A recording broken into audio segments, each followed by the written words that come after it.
had an absolutely fantastic day. It's fantastic to see the wealth of talent in this room today. There's so many passionate people that really understand the industry, and it's been really great to meet so many fantastic candidates. I've really enjoyed learning the different experience levels that candidates come from, and it's been a pleasure to be here and to talk to candidates that future of sport bike. To give this opportunity for the companies and for all the stakeholders and for the students, I think it's an amazing idea. And then I was here, I attended from 2 years ago. It's amazing.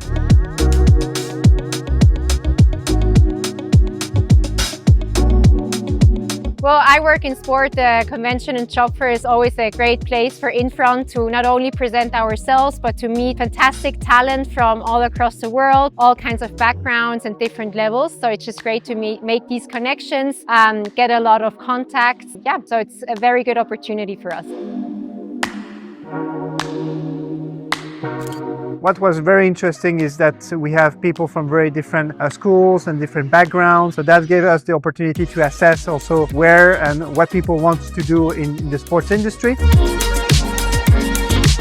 The one thing that I really enjoyed, like last night, the networking opportunity was fantastic, and particularly talking about coaching. You know, for us, preparing our leaders for our future talent is really important. And that one simple skill set and the impact that that can have is coaching for impact. And so it's definitely been some food for thought for me about how we support and prepare our leaders within the business.